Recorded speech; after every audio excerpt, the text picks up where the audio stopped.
the soda tax is that it is a form of paternalism and that people shouldn't be directed by government in making the choices they make, and they should be free to make their own choices as consumers.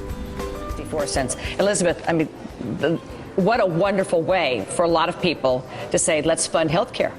Exactly, but this is a very misguided effort in terms of dealing with obesity. Why? Obesity is a very serious medical problem. As you know, there are enormous health consequences of being overweight and obese, and we have to approach it scientifically.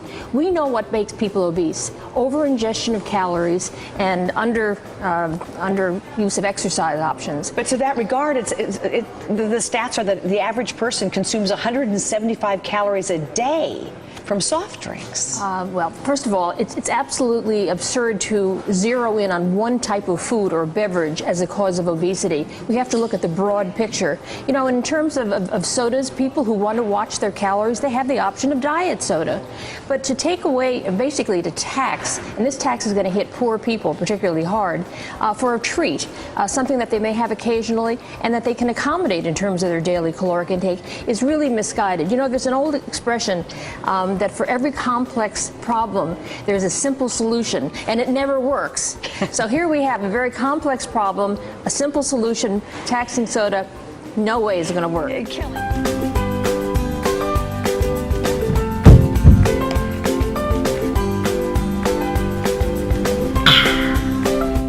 The main argument for the soda tax is that drinking sugary drinks is unhealthy behavior, and it not only has adverse effects on the people who drink them, but it also increases healthcare costs and worker productivity.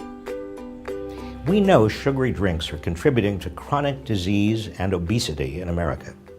2 out of 3 adults and 1 out of 3 children in the United States are overweight.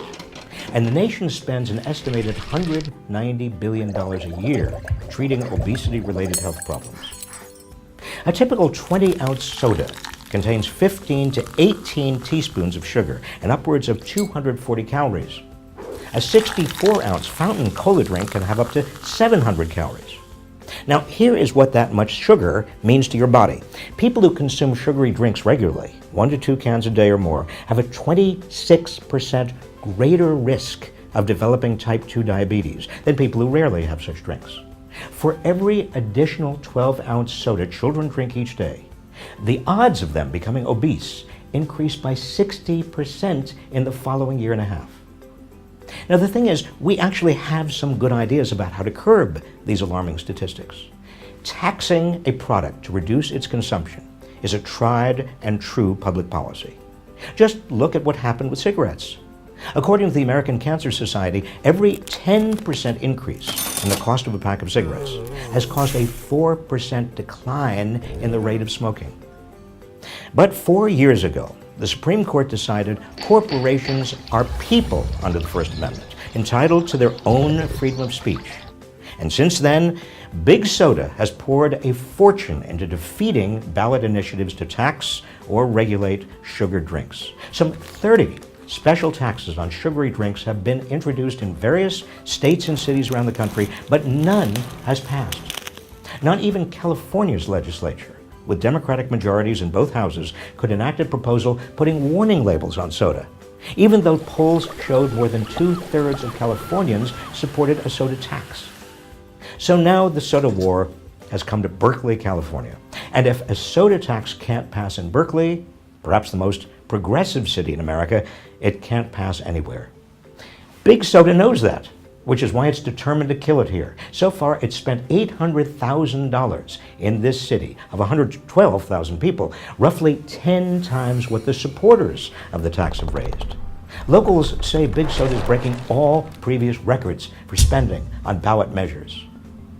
Berkeley's soda war pits a group of community organizations, city and school district officials, and other individuals, full disclosure, I'm one of them, against Big Soda's own so-called grassroots group, describing itself as a coalition of citizens, local businesses, and community organizations, without identifying any of its members. This is regular people against the flood of corporate money that has engulfed our politics and legislative battles across America. And up until now, big money has won every time. But this has to change. 50 years ago, Berkeley's free speech movement captured the nation's attention and imagination. It signaled a fundamental shift in the attitudes of young Americans toward older forms of authority. If Berkeley can defeat Big Soda, it'll be a win that's about more than just soda. It will say to big money, you can't push citizens around. Our voices are going to be heard. In its battle with Big Soda, Berkeley may once again make history.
Maybe like once a week.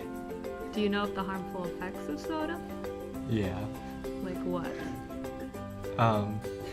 Bad for your teeth, and you can get really fat Why do you continue to drink soda? because I brush my teeth every day. Are you aware of the tax that was placed on soda and sugary beverages in Berkeley, California? No. How do you feel about this tax and government involvement?